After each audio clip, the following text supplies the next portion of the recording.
नमो अरिहन्ताणं नमो सिद्धाणं नमो आयर्याणं नमो वच्छायाणं नमो लोये सवसाहुणं। मंगलम भगवान वीरो मंगलम गौतमो गणी मंगलम कुंद कुंदाद्यो जय धर्मोस्तु मंगलम सर्वमंगल मांगल्यम सर्वकल्याणिकारकम प्रधानम सर्वधर्माणां जैनं जयतु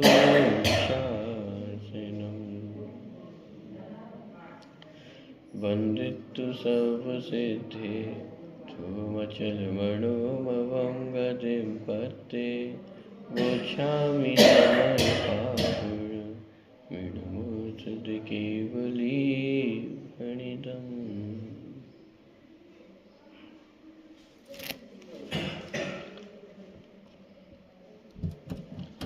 दर्शन ज्ञान और चारित्र से ही साध्य सिद्धि होती है, इस प्रकार की चर्चा और इसी सिद्धांत को उदाहरण से स्पष्ट करने के लिए 17-18वीं गाथा में उदाहरण के माध्यम से इस चर्चा को स्पष्ट किया गया है।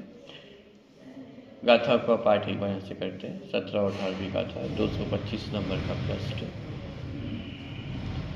जह नाम को विपुरिसो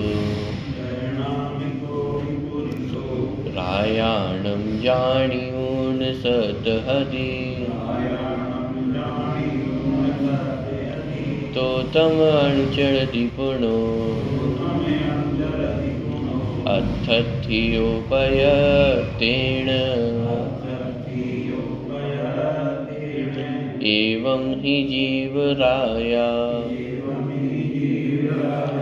णादभूतः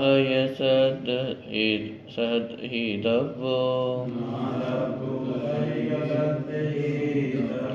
अनुचरितव्यो यपुणो सोचेव दुमुखकामेन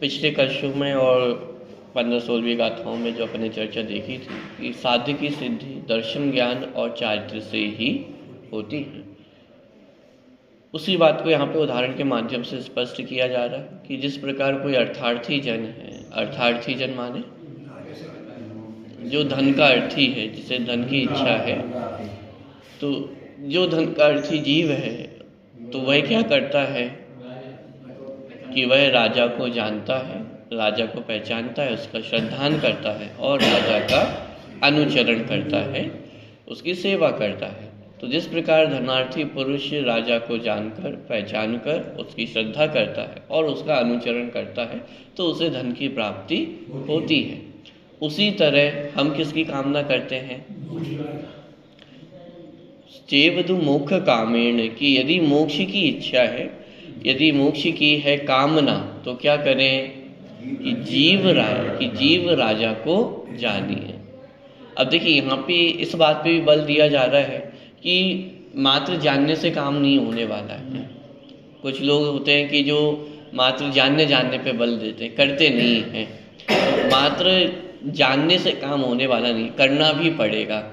ये साहब जान तो लिया है, अकेले जानने से काम होने वाला नहीं। तो उसी बात के यहाँ पे दृष्टांत के माध्यम से स्पष्ट किया कि जीव रक्त को जानना होगा, जान करके उसका श्रद्धान करना होगा और श्रद्धान करके उसका अनुचरण करना, तब जाकर के मोक्ष की सिद्धि हमें प्राप्त हो सकती है। चरण तक पहुंचे तो जानना। हाँ, कल अपन इस पर चर्चा भी की थी कि सम्यक दर्शन ज्ञान चाहिए, वास्तव में तो तीनों एक साथ ही होते हैं। ज्ञान भी सम्यक तब कहलाएगा जब श्रद्धा होगी उस पर, और श्रद्धा भी सम्यक तब होगी जब वैसा अनुचरण होगा, वैसा अनुभव होगा। बिना उसके ज्ञान और श्रद्धा भी सम्यक नहीं होगी। तो इसीलिए यहाँ पे पूरी प्रक्रिया स्पष्ट की। दूसरी बात यहाँ पे मोक्ष की इच्छा की बात है। जैसे उदाहरण में धनार्थी पुरुष की चर्चा थी कि जो धन का अर्थी है वो किसके पास जाता है? राजा के पास जाता है। तो हमें मोक्ष की इच्छा है तो हम किसके पास जाएंगे? भाई सीधा सा तर्क है, जैसे जिसके पास धन है तो धनार्थी व्यक्ति उसके पास जाएगा। मोक्ष किसके पास है? मोक्ष तो अनंत सिद्ध भगवान के पास है, तो किसके पास जाना है? सिद्ध भगवान के पास यदि हम जाएं और पूछें कि साहब आपके पास मोक्ष है क्या? मोक्ष तो है लेकिन इतना नहीं है कि दे सकते हो। जैसे कभी होता है ना, आप अपने साथ होता है कि रुपए तो अपने पास है लेकिन कोई व्यक्ति मांगने आया आपसे रुपए, तो आप पूछेंगे भाई क्यों चाहिए, किस काम के लिए चाहिए? आपको वो कार्य अनुचित लगा तो आप क्या कहेंगे? नहीं है, रुपए नहीं है हमारे पास। क्या रुपए नहीं है आपके पास? रुपए तो हैं आपके पास लेकिन दे सके इतने रुपए नहीं है। ऐसे ही सिद्ध भगवान के पास मोक्ष है या नहीं है? है, बहुत मोक्ष है, पर्याप्त मोक्ष है, उनके लिए पर्याप्त मोक्ष है, लेकिन वो दे सके इतना मोक्ष नहीं है। इसीलिए यहाँ पे वो राजा किसको बनाया है? सिद्ध भगवान को राजा नहीं बनाया। यहाँ पे राजा कौन है सिद्धांत में? जीव राजा। कि यदि मोक्ष की इच्छा है तो किसके पास जाइए? जीव राजा के पास जाइए। सिद्धांतिक दृष्टिकोण से देखें तो जीवों में यदि सर्वश्रेष्ठ पद पे यदि कोई है तो वो सिद्ध भगवान है, लेकिन वो जीव राजा थी। कम से कम मेरे लिए तो वो जीव राजा, मेरे लिए जीव राजा कौन है? मैं स्वयं ही हूँ। जैसे एक माँ के लिए राजा बेटा कौन होगा? उसका पुत्र ही राजा बेटा होगा। उसके अलावा उस माँ के लिए और कोई राजा बेटा नहीं है। दूसरे बच्चे हो सकता है बहुत अच्छे हों, उससे उसके बच्चे से भी बहुत आगे हो, लेकिन राजा बेटा तो उस माँ के लिए उसका बेटा ही होगा। ऐसे ही मेरे लिए जीव राजा कौन है? मैं स्वयं ही जीव राजा हूँ। तो इस विश्व में यदि कोई मुझे मोक्ष दे सकता है तो वो कौन दे सकता है? मैं स्वयं ही अपने आप को दे सकता हूँ। इस जगत में अन्य कोई मोक्ष देने वाला नहीं है। और टीका में इसकी चर्चा भी की, तथोपत्ति और अन्यथा अनुपत्ति, कि यही है, इसी प्रकार है, अन्यथा नहीं। माने साध्य सिद्धि का उपाय यही है, इस प्रकार है और अन्यथा नहीं है। देखिए, तो जीव राजा को जानिए, उसको पहचानिए, उसकी श्रद्धा करिए और उसका अनुचरण करिए। इस प्रकार की चर्चा यहाँ पे। एक और चर्चा कल अपन ने देखी थी कि जब हम मोक्ष मार्ग की चर्चा करते हैं तो सम्यक दर्शन, सम्यक ज्ञान और सम्यक चारित्र, ये तीन मोक्ष मार्ग है। माने इन तीनों की एकता वह मोक्ष मार्ग है। तो वहाँ क्रम सम्यक दर्शन और सम्यक ज्ञान इस प्रकार का आता है। सम्यक चारित्र तो वहाँ पे भी आखिरी में है, यहाँ पे भी आखिरी में है, लेकिन सम्यक दर्शन और ज्ञान, तो जब मोक्ष मार्ग की चर्चा करते तो सम्यक दर्शन, सम्यक ज्ञान, ये क्रम लिया जाता है। और यहाँ पे क्रम दूसरा लिया जा रहा है। यहाँ कहा जा रहा है कि पहले जानिए, अर्थात ज्ञान पहले, और फिर उसका श्रद्धांत करिए। तो दोनों जगह कोई विपरीतता है, कुछ अलग बात है। और ये तो आचार्य कुंद और उन्हीं के शिष्य उमा स्वामी आचार्य जिन्होंने तत्वाद सूत्र ग्रंथ की रचना की, तो ये तो गुरु शिष्य का ही संबंध है। और एक गुरु अलग क्रम लिख रहे हैं, शिष्य अलग क्रम लिख रहा है, तो कोई मतभेद है या क्या है? कि मतभेद कुछ भी नहीं है। ये मात्र ज्ञान के सम्यक पने की हिसाब से क्रम है कि यदि ज्ञान सम्यक कहलाएगा तो वो कब कहलाएगा? कि सम्यक दर्शन होने पर ही ज्ञान सम्यक कहलाएगा। तो उनके प्रगट पने की अपेक्षा से, माने सम्यक्त्व के प्रगट पने की अपेक्षा से वहाँ पे क्रम दिया मोक्ष मार्ग का कि सम्यक दर्शन, सम्यक ज्ञान और सम्यक चारित्र। क्योंकि सम्यक दर्शन वो कारण है सम्यक ज्ञान का। अब आप ये कह सकते हो कि कारण और कार्य है, तो फिर तो उसमें समय भेद होना चाहिए। कारण पहले होगा, कार्य बाद में होगा। छह डाला की पंक्ति हम याद कर सकते हैं। सम्यक साथे ज्ञान होए पे भिन्न आराधो। सम्यक दर्शन और सम्यक ज्ञान ये दोनों ही एक साथ होते हैं। एक साथ होने पर भी दोनों को भिन्न आराधो। क्यों?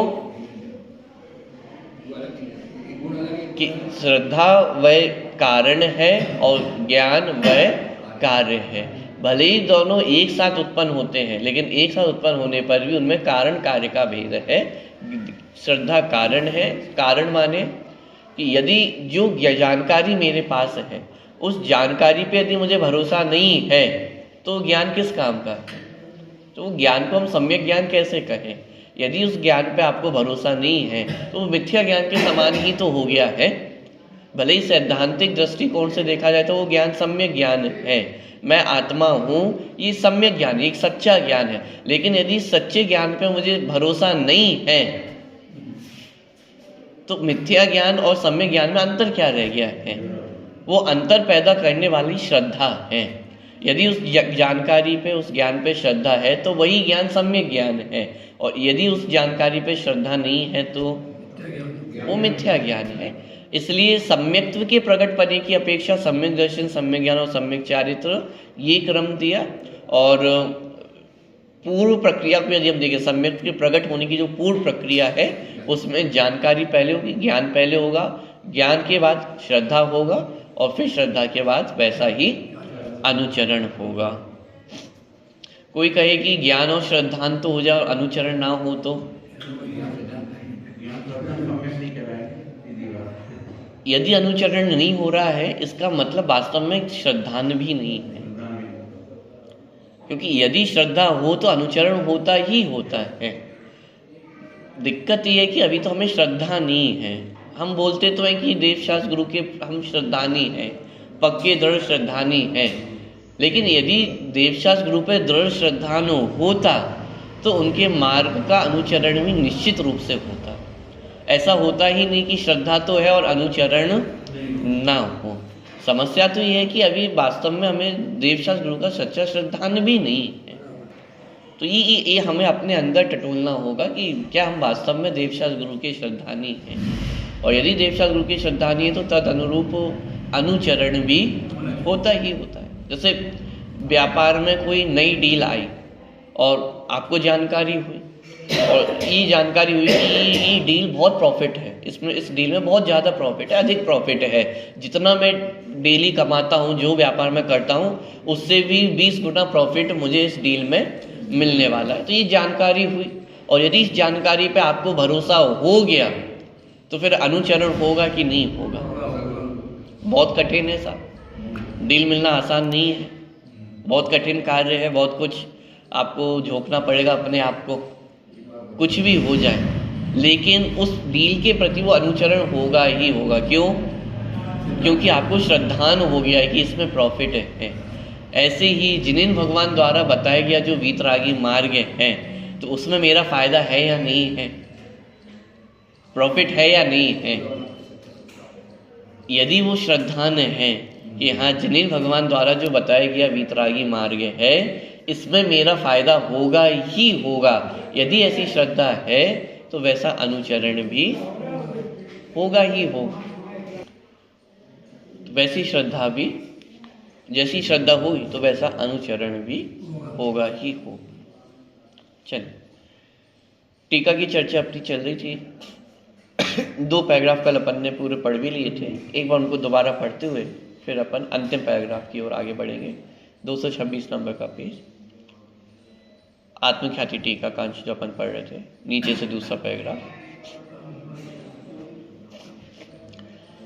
जिस प्रकार धनार्थी पुरुष पहले तो राजा को प्रयत्न पूर्वक जानता है, फिर उसका श्रद्धान करता है और फिर उसी का अनुचरण करता है, सेवा करता है, उसकी आज्ञा में रहता है, उसे हर तरह से प्रसन्न रखता है, उसी प्रकार मोक्षार्थी पुरुष को पहले तो आत्मा को जानना चाहिए, फिर उसी का श्रद्धान करना चाहिए और फिर उसी का अनुचरण करना चाहिए। अनुभव के द्वारा उसी में लीन हो जाना चाहिए, क्योंकि साध्य की सिद्धि की उत्पत्ति इसी प्रकार संभव है, अन्य प्रकार से नहीं है।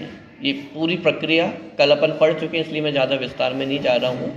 मात्र अंतिम जो शब्द का प्रयोग किया है उपपत्ति तथोपत्ति, आगे शब्द का प्रयोग हुआ अन्यथा अनुपत्ति, की दर्शन ज्ञान चारित्र से ही साध्य की सिद्धि है, इसके अतिरिक्त कोई उपाय नहीं। माने दर्शन ज्ञान चारित्र के बिना साध्य की सिद्धि नहीं हो सकती है। तो दर्शन ज्ञान चारित्र से ही हमारे साध्य की सिद्धि है और कोई उपाय नहीं है। अब इस बात को स्पष्ट करते हैं, जब आत्मा को अनुभव में आने पर अनेक पर्याय रूप भेदभावों के साथ मिश्रितता होने पर भी सर्व प्रकार से भेद विज्ञान में प्रवीणता से जो यह अनुभूति है सो ही मैं हूँ, ऐसे आत्मज्ञान से प्राप्त होता हुआ इस आत्मा को जैसा जाना है वैसा ही है, इस प्रकार की प्रतीति जिसका लक्षण है, ऐसा श्रद्धान उदित होता है। तब समस्त अन्य भावों का भेद होने से, निशंक स्थिर होने में समर्थ होने से आत्मा का आचरण उदय होता हुआ आत्मा को साधता है। ऐसे साध्य आत्मा की सिद्धि की इसी प्रकार उपपत्ति है। तो प्रक्रिया ही स्पष्ट की है कि ये जो अनुभूति स्वरूप भगवान आत्मा है वही कौन है, मैं हूँ। अनुभूति स्वरूप माने कि जो आबाल गोपाल सभी को जानने में आ रहा है, ये जो ज्ञान की तरंगें उठ रही हैं, इनकी ज्ञान की तरंगें जो उठ रही हैं, तो जानने वाला कौन है, वो मैं। इसको यहाँ पे अनुभूति कहा जा रहा है। तो ऐसा जो अनुभूति स्वरूप जानने में आ रहा है वो कौन है, मैं। तो ऐसा जान करके उस पर श्रद्धा होना कि हाँ ये मैं ही हूँ, मेरे अलावा ये और कोई नहीं है। तो ये श्रद्धान होना, और जब ऐसा दृढ़ श्रद्धान होगा तो फिर उसी की अनुचरण भी होगा, उसी आत्म स्वरूप में लीनता भी होगी। तो ये दर्शन ज्ञान चारित्र ही वास्तव में साध्य सिद्धि का उपाय है, यही उत्पत्ति है, अन्यथा और कोई उत्पत्ति नहीं है। ठीक, इतनी चर्चा कल अपनी हो गई थी। अभी अंतिम पैराग्राफ अपन पढ़ते हैं। अब दूसरी कंडीशन बता रहे हैं कि यदि दर्शन ज्ञान चारित्र से के माध्यम से आत्मा को नहीं जाना तो क्या होगा। परंतु जब ऐसा अनुभूति स्वरूप भगवान आत्मा आबाल गोपाल सबके अनुभव में सदा स्वयं ही आने पर भी अनादि बंध के वश पर द्रव्यों के साथ एकत्व के निश्चय से मूढ़ अज्ञानी जन को जो यह अनुभूति है वही मैं हूँ, ऐसा आत्मज्ञान उदित नहीं होता, और उसके अभाव से अज्ञात का श्रद्धान गधे के सींग के समान है, इसलिए श्रद्धान भी उदित नहीं होता। क्या कह रहे हैं कि ये जो अनुभूति स्वरूप भगवान आत्मा है, ये मैं हूँ ऐसी जानकारी होना तो उसका श्रद्धान हो सकता है। लेकिन यदि ज्ञान का ही विषय ना बने तो, और ज्ञान का विषय कब नहीं बने कि आबाल गोपाल सबको अनुभव में आ रहा है, लेकिन उसके बाद भी यदि हमारे ज्ञान का विषय ना बने तो क्यों नहीं बनता है, तो उसका कारण भी दिया। सबसे पहले तो ये स्पष्ट किया कि अनुभूति स्वरूप भगवान आत्मा आबाल गोपाल सबके अनुभव में सदा स्वयं ही आने पर भी सबको, माने ऐसा कोई जीव नहीं है जिसको ये आत्मा जानने में नहीं आता हो। कब, सबको अनुभव में सदा ही आता है। ऐसा कोई समय नहीं है कि आत्मा स्वयं के जानने में, सबको सदा स्वयं ही आने पर भी अनादि बंध के वश पर द्रव्यों के साथ एकत्व के निश्चय से मूढ़। यदि सरल भाषा में कहें तो अनादि काल का जो मिथ्यात्व है, इस पर द्रव्य में एकत्व ममत्व की जो मान्यता है, इस अज्ञानता के कारण अज्ञानी जन को जो ये अनुभूति है वही मैं हूँ, ऐसा आत्मज्ञान उदित नहीं होता। अब जब आत्मज्ञान उदित नहीं होता है तो फिर उसका श्रद्धान भी कैसे होगा। तो उसके लिए उदाहरण दिया कि अज्ञात वस्तु का श्रद्धान नहीं हो सकता है। से गधे की सींग का श्रद्धान आपको है या नहीं है? या अरे भाई गधे के सींग होते ही नहीं है तो उसका श्रद्धान कैसे किया जाए। श्रद्धान तो तब हो कि जब वो वस्तु हो और उसकी जानकारी हो। जब गधे के सींग होते ही नहीं है तो उसका श्रद्धा करना भी संभव नहीं है। ऐसी ही ये अनुभूति स्वरूप भगवान आत्मा मैं हूँ, वास्तविक वस्तु तो ऐसी है, लेकिन यदि हमारे ज्ञान का विषय नहीं है तो मेरे लिए तो ये वस्तु कैसी हो गई है, अज्ञात तो हो गई है, गधे के सींग के समान हो गई है। तो उसका श्रद्धान हो सकता है क्या? श्रद्धान भी नहीं हो सकता है। तो उसी बात को यहाँ स्पष्ट किया ऐसा आत्मज्ञान उदित नहीं होता और उसके अभाव से अज्ञात का श्रद्धान गधे के सींग के समान है। इसीलिए श्रद्धान भी उदित नहीं होता। समस्त अन्य भावों के भेद से आत्मा में निशंक स्थिर होने की असमर्थता के कारण आत्मा का आचरण उदित न होने से आत्मा को साध नहीं सकता। जब ज्ञान नहीं है तो श्रद्धान नहीं है, श्रद्धान नहीं है तो फिर आत्मा में अनुचरण भी नहीं हो सकता। अनुचरण किसका करे? कोई वस्तु तो हो जिसका अनुचरण करे, जिसका पीछा करे। जिस वस्तु की हमने श्रद्धा की है उसका तो अनुचरण किया जा सकता है। जिसकी श्रद्धा ही नहीं है, जिसका ज्ञान ही नहीं है, तो उसमें अनुचरण भी संभव नहीं है। इसलिए वह जीव आत्मा को साध नहीं सकता है। इस प्रकार साध्य आत्मा की सिद्धि की अन्यथा अनुपत्ति है। अब देखिए, ऊपर जो प्रयोग किया था उपपत्ति, इसे कहा जाता है तथोपत्ति। इस दर्शन ज्ञान चारित्र से ही आत्मा की सिद्धि होती, ये हुई तथोपत्ति। और दर्शन ज्ञान चारित्र नहीं है तो आत्मा की सिद्धि भी नहीं हो सकती, ये अन्यथा अनुपत्ति। अन्यथा माने यदि ऐसा नहीं हुआ, यदि दर्शन ज्ञान चारित्र है तो युवा तथा उपपत्ति, तो साध्य की सिद्धि होगी। अन्यथा माने यदि दर्शन ज्ञान चारित्र नहीं है तो अन्यथा तो क्या होगा? अनुपत्ति, की साध्य की सिद्धि नहीं होगी। इसे कहा जाता है अन्यथा अनुपत्ति, कि दर्शन ज्ञान चारित्र नहीं है तो साध्य की सिद्धि भी नहीं हो सकती है। तो दोनों ही माध्यम से यहाँ पे स्पष्ट किया, तथोपत्ति और अन्यथा अनुपत्ति। ये दोनों चीज़ें इसलिए स्पष्ट की क्योंकि न्याय की शैली में यदि एक चीज़ हो और एक चीज़ ना हो तो वास्तव में वो कार्य कारणपना नहीं बनता है। कार्य कारणपना बनने के लिए तथोपत्ति और अन्यथा अनुपत्ति, ये दोनों चीज़ें आवश्यक है। यदि दोनों चीज़ें होंगी तो कारण कार्य संबंध बनेगा। दर्शन ज्ञान चारित्र से ही साध्य सिद्धि है और दर्शन ज्ञान चारित्र नहीं होगा तो साध्य सिद्धि भी नहीं होगी। तो वास्तविक कारण हमारी साध्य सिद्धि में कौन है? कि वो दर्शन ज्ञान चारित्र हमारी साध्य सिद्धि के वास्तविक कारण हैं। अब जैसे कुछ कारण ऐसे होते हैं कि जिनके होने पर भी कार्य हो जाता है और जो ना हो तो भी कार्य हो जाता है। जैसे एक अच्छा उदाहरण दिए, जैसे मोक्ष मार्ग में माने हमें मोक्ष की प्राप्ति करनी हो तो व्रत कैसे कारण है?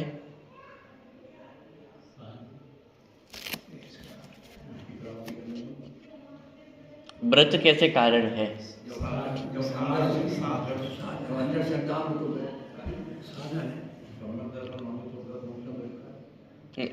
प्रश्न ये है कि व्रत होने से मोक्ष होगा ही होगा।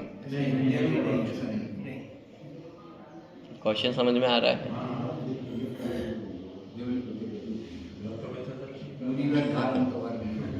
अच्छा चलो, अब सम्यक व्रतों की चर्चा करें। मिथ्या व्रतों का मन साइड में रख दें। सम्यक व्रतों के होने पर मोक्ष होगा ही होगा। पॉइंट पकड़ में आ रहा है? सम्यक व्रत भी हो लेकिन उससे मोक्ष हो ही जाएगा ये गारंटी नहीं है। दूसरा, बिना व्रतों के भी मोक्ष हो सकता है, हो सकता है। एक कंडीशन है कि मुनि दीक्षा धारण की और अंतर मुहूर्त में ही केवल ज्ञान प्रकट कर लिया। जैसे भरत चक्रवर्ती जी, उन्होंने डायरेक्ट चौथे गुरुस्थान से सातवें गुरुस्थान में मुनि दीक्षा धारण की। छठे सातवें गुरुस्थान में झूलना होता है, वो बराबर हुआ, लेकिन बाहर में अंतर मुहूर्त में ही उन्होंने केवल ज्ञान की प्राप्ति कर ली। वो व्रत है, लेकिन मुनि पर्याय के जो 28 मूल गुण हैं उनमें से उन्होंने कितने व्रतों का पालन किया? अबे आहारचर्या के लिए तो निकली ही नहीं, तो जितने व्रत आहार संबंधी होंगे उनका पालन नहीं हुआ। विहार उन्होंने नहीं किया तो विहार संबंधी जितने व्रत थे उन्होंने कुछ भी नहीं किया। माने जो बाहर में व्रतों का पालन है वो तो उन्होंने कुछ भी नहीं किया है। तो 28 मूल गुणों में से उन्होंने कितने व्रतों का पालन किया? लेकिन उन व्रतों को पालन किए बिना भी उनको अपने साध्य की सिद्धि हो गई है। तो खैर ये सब मतलब इससे मैं सिर्फ इस निष्कर्ष पर निकल रहा हूँ कि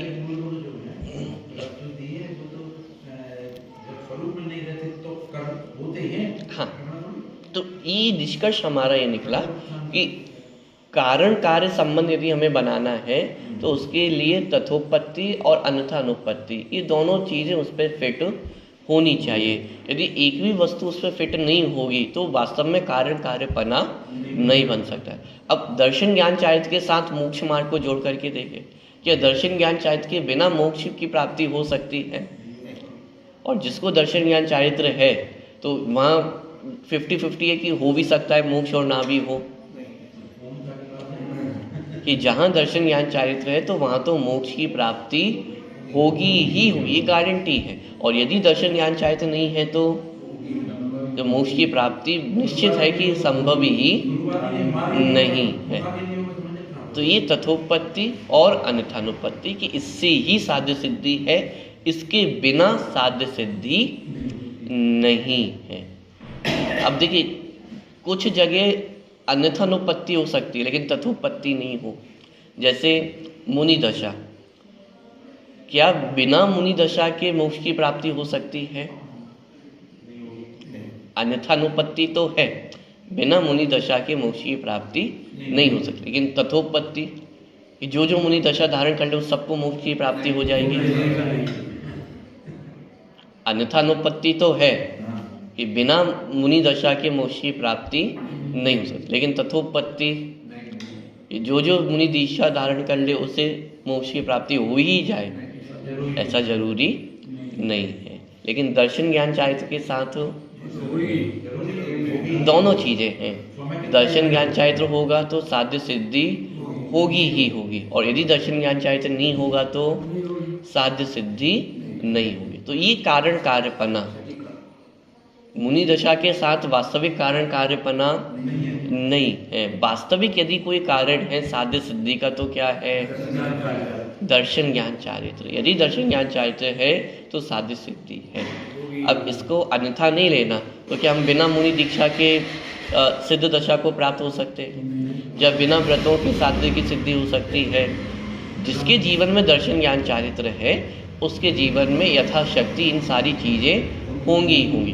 व्रतों के संदर्भ में यथाशक्ति बोल रहा हूँ और मुनि दशा के संदर्भ में होगा ही होगा। वहाँ यथाशक्ति काम नहीं होगा, वहाँ तो ये निश्चित है कि मुनि दशा धारण करनी ही होगी, बिना उसके साध्य सिद्धि नहीं होगी। लेकिन वास्तविक कारण कार्यपना किसके साथ है? दर्शन ज्ञान चारित्र के साथ। सम्यक दर्शन, सम्यक ज्ञान और सम्यक चारित्र यदि ये है तो साध्य सिद्धि है। इसलिए मोक्ष मार्ग की परिभाषा भी क्या थी? सम्यक दर्शन ज्ञान चारित्र, इनको मोक्ष मार्ग का, सम्यक दर्शन ज्ञान चारित्राणी मोक्ष मार्ग, ये मोक्ष मार्ग है। यदि ये है तो बाकी सारी चीज़ें ऑटोमेटिक होंगी ही। जो जो एक मोक्षार्थी के जीवन में हमें दिखाई देती है वो सारी चीज़ें होंगी। सम्यक दृष्टि होगा तो अष्टमूल गुणों का पालन वो उसके जीवन में होगा ही होगा। ये सारी चीज़ उसमें पाएंगे। निशंकित आदि अंग उसके जीवन में पाए जाएंगे। सामान्य श्रावकाचार जो है वो पाया जाएगा। पंचम गुण स्थान में होगा तो 11 प्रतिमाएं उसके जीवन में क्रम क्रम से जिस अवस्था में उस रूप से उसका जीवन होगा। छठे गुण स्थान में तो 28 मूल व्रतों का पालन होगा। लेकिन वास्तविक मोक्ष मार्ग क्या है? ये सारी चीज़ें तो हो, व्रतों का पालन हो, 11 प्रतिमाओं का पालन हो और सम्यक दर्शन ज्ञान चारित्र ना हो तो साध्य सिद्धि नहीं। इसलिए यहाँ पे कहा कि साध्य सिद्धि किससे है? दर्शन ज्ञान चारित्र से ही साध्य सिद्धि है, और दर्शन ज्ञान चारित्र ना हो तो साध्य सिद्धि भी नहीं। तो तथोपत्ति और अन्यथानुपत्ति, इसलिए यहाँ पे इसको स्पष्ट किया। ठीक है, क्लियर हुआ? शुभ भावों के साथ भी आप घटित कर सकते हैं। साध्य सिद्धि के साथ उसकी तथोपत्ति और अन्यथानुपत्ति आप घटित करें कि शुभ भाव होंगे तो मोक्ष होगा ही होगा, गारंटी नहीं है। और शुभ भाव नहीं हो तो मोक्ष भी नहीं होगा, ऐसी भी गारंटी नहीं है। जबकि मोक्ष में तो शुभ भाव है ही नहीं, उनका अस्तित्व ही नहीं है, तब भी मोक्ष तो है। इसका मतलब ना तथोपत्ति घटित होती है और ना अन्यथानुपत्ति घटित होती है। इसका मतलब शुभ भाव मोक्ष के कारण नहीं है। ये फॉर्मूला आचार्य ने हमें दे दिया। आप तो हर चीज़ के साथ इसको घटित करके देखें। जो जो हमें मोक्ष का कारण लगता है, जो जो हमारी साध्य सिद्धि का कारण लगता है, उस सब पे आप इसको घटित करके देखिए। यदि दोनों चीज़ें घटित हो जाएं तो वो कारण है, और यदि दोनों में से एक भी घटित नहीं हो रहा है, इसका मतलब है वास्तविक कारण नहीं है। कुछ चीज़ें ऐसी हो सकती हैं जो साधकी सिद्धि के मार्ग में बीच में आएंगी, कुछ पड़ाव हो सकते हैं, लेकिन वे वास्तविक कारण नहीं होंगे। तो ये फॉर्मूला आचार्य ने हमें दिया है। चलिए आगे बढ़ते हैं। आचार्य अमृतचंद्र के उक्त कथन का पहला पैरा तो एकदम गाथा के अनुसार ही है, किंतु दूसरे और तीसरे पैरे में वे साध्य की सिद्धि की उत्पत्ति व अनुपत्ति किस प्रकार होती है, यह बात स्पष्ट करते हैं, जो गंभीरता से विचार करने योग्य है, गहराई से समझने योग्य है। यह भगवान आत्मा स्वभाव से ही स्वपर प्रकाशक है। सभी पदार्थों को जानना इसका सहज स्वभाव है, अतः सदा काल ही इसके स्वपर प्रकाशक ज्ञान का उदय रहता है, और इसके ज्ञान में अपनी पर्यायगत योग्यतानुसार स्वपर पदार्थ प्रतिभाषित होते रहते हैं। अपनी आत्मा में उत्पन्न होने वाले पुण्य पाप रूप शुभाशुभ भाव भी ज्ञात होते रहते हैं, और जानने देखने वाला अनुभूति स्वरूप भगवान आत्मा भी ज्ञात होता रहता है। दोनों चीज़ें कही। आत्मा का स्वभाव जानना है, अब जानना स्वभाव है तो सारी चीज़ें जानने में आएगी। स्व भी जानने में आता है, पर भी जानने में आता है, लेकिन अज्ञान दशा में हम जो स्व जानने में आ रहा है उसकी ओर हमारा लक्ष्य नहीं जाता है। जितने पर द्रव्य हैं वे सब हमारे ज्ञान का विषय बन रहे हैं, ये हमारे ज्ञान का विषय बन जाता है। उनको मैं जान रहा हूँ, ये हमारे ख्याल में भी आता है, लेकिन मैं स्वयं अपने आप को जान रहा हूँ, ये ज्ञान हमारे ज्ञान का विषय नहीं बन पाया, हमारा लक्ष्य उस तरफ नहीं जाता है। यद्यपि ये सभी भाव मिश्रित रूप से ही ज्ञात होते हैं, अनुभूति स्वरूप भगवान आत्मा भी पर्याय रूप अनेक भेद भावों के साथ मिश्रित ही दिखाई देता है। तथापि जब कोई आत्मा भेद ज्ञान की प्रवीणता से इन सब में जो अनुभूति है वही मैं हूँ यह जान लेता है, और उसी यह प्रतीति भी आ जाती है, श्रद्धान भी हो जाता है, तब भगवान आत्मा को अन्य भावों से भिन्न जान लिए जान से उसमें निशंक स्थिर हो जाने रूप आचरण का उदय होता है। अब यहाँ पे कहा जा रहा है कि यद्यपि जो आत्मा है वह विशुद्ध रूप से फिर भी जानने में एक बार को आ जाता है कि भाई ये शरीर यही आत्मा है, तो यह शरीर और आत्मा को मिली जुली मान करके ये मैं हूँ, ऐसा तो अपने को जानने में आ ही रहा। भाई मैं के नाम पर जो कुछ भी मुझे जानने में आ रहा है तो कुछ ना कुछ तो जानने में आ ही रहा है।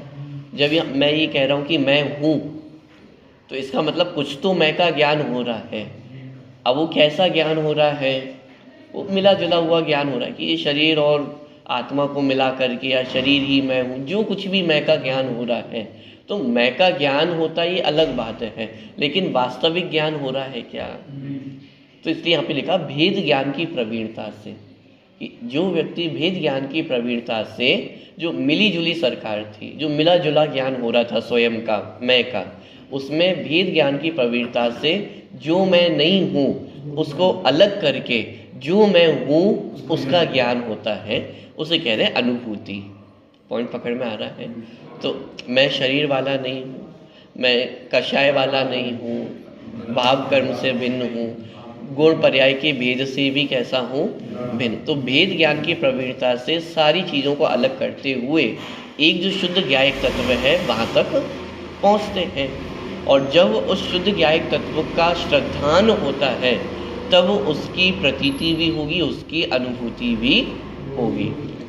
तब भगवान आत्मा को अन्य भावों से भिन्न जान लिए जान से उसमें निशंक स्थिर हो जाने रूप आचरण का उदय होता है। इस प्रकार यह आत्मा अपने को साधता है, अपनी साधना करता है। आत्मा की साधना की यही विधि है, और साध्य की सिद्धि की उत्पत्ति भी इसी प्रकार होती है। तात्पर्य यह है कि पर पदार्थों के साथ साथ अपना आत्मा भी अपनी अविकारी पर्यायों सहित प्रति समय हमारे ज्ञान का ज्ञेय बनता रहता है। जैसा कि टीका में स्पष्ट रूप से उल्लेख है कि अनुभूति स्वरूप भगवान आत्मा आबाल गोपाल सबके अनुभव में सदा स्वयं ही आ रहा है। अभी यहीं तक अपन अपनी चर्चा रखते हैं। मैंने यहाँ तक ये निष्कर्ष अपना निकला कि आत्मा तो सबके ज्ञान का विषय बन ही रहा है, मात्र अंतर इतना है कि अभी मिली जुली सरकार हमारे जानने में आ रही है। मैं क्रोध वाला हूँ, मैं कषाय वाला हूँ, या शरीर के माध्यम से अपनी पहचान करना, मैं गोरा हूँ, काला हूँ, मेरी उम्र इतनी है, माने जो कुछ भी हमारा निर्णय हो रहा है स्वयं का, वो शरीर के आधार से हो रहा है या हमारी कषायों के आधार से हो रहा है। लेकिन ये मेरा वास्तविक परिचय नहीं, ये मेरा स्वाभाविक परिचय नहीं। तो स्वाभाविक परिचय करने के लिए भेद ज्ञान की प्रवीणता की आवश्यकता है। और भेद ज्ञान में प्रवीण हम कब होंगे? जब स्वाध्याय करेंगे, जब समझेंगे, पढ़ेंगे। इसलिए जानने पे बल दिया कि पहले जानना। कि कैसे जानना? कि जानने के हमारे पास साधन उपलब्ध है। देव शास्त्र गुरु, देव है, शास्त्र है, वर्तमान में देव नहीं तो शास्त्र उपलब्ध है, गुरु है। तो ये देव शास्त्र गुरु के माध्यम से आत्मा को जानना, भेद विज्ञान में प्रवीण होना। भेद विज्ञान में प्रवीण होंगे तो आत्मा तक पहुंच पाएंगे। आत्मा तक पहुंचने के बाद उसका श्रद्धान करना, और यहीं तक रुक जाना क्या? कि श्रद्धान करने के बाद उसका अनुचरण करना। तो यदि श्रद्धान होगा तो अनुचरण होगा ही होगा, और यदि श्रद्धान नहीं होगा तो मात्र वो कोरी जानकारी ही रह जाएगी, उसका अनुचरण नहीं होगा। इसलिए वो जानकारी हमारी सम्यक है, ये निर्णय कब होगा? कि जब उस पे अनुचरण होगा। मैं जीव हूँ, ये जानकारी है, लेकिन ये सम्यक जानकारी है, ये कब निर्णय होगा? कि जब अपने आप को जीव माने और अपने साथ जीव जैसा व्यवहार करें। भाई अपने आप को यदि हम जीव जानेंगे कि मैं जीव हूँ, तो जब मैंने जाना कि मैं जीव हूँ तो इस जीव को नुकसान हो ऐसा कोई कार्य हम करेंगे? तो अपने आप हमारा जो आचरण है वो कैसा हो जाएगा? सम्यक आचरण हो जाएगा, स्वयं के हितकारी आचरण हो जाएगा। अवक्ष भक्षण फिर हो सकता है, हिंसादी पाप कार्यों में हमारी प्रवृत्ति हो सकती है कि नहीं हुई, ऑटोमेटिक रुकेगी। क्यों? क्योंकि मैंने अपने आप को जीव जाना है और जीव माना है। अब दिक्कत यह है कि अभी तक हम अपने आप को जीव मानते ही नहीं हैं। जब जीव माना नहीं है तो फिर उसके हित और अहित का क्या विचार करना? किसने देखा जीव होता है या नहीं होता है? किसने देखे स्वर्ग नरक होते हैं? किसने देखा है मोक्ष होता है या नहीं होता है? तो वास्तव में अभी श्रद्धान ही नहीं है, जीव का श्रद्धान नहीं है, इसीलिए बाकी का जो गलत आचरण है वो दिखाई देता है। यदि जीव का श्रद्धान होगा तो आचरण भी अपने आप सम्यक होता चला जाएगा। ठीक है। अब यहाँ पे प्रश्न उठाया जाएगा कि यदि आत्मा सबके जानने में आ ही रहा है तो फिर सबको सम्यक दर्शन ज्ञान चाहे तो क्यों प्रकट नहीं हो जाता है? तो अनुभूति स्वरूप आबाल गोपाल तो सबको जानने में आ ही रहा है। तो इस प्रकार के चर्चा होगी कि भाई जब सभी को जानने में आ रहा है तो फिर सबको सम्यक दर्शन ज्ञान चारित्र क्यों नहीं हो जाता है? उसका कारण यही है कि भेद विज्ञान में प्रवीणता नहीं है। विशेष चर्चा अपन करेंगे।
धारा निज धर्म की कहानी जाके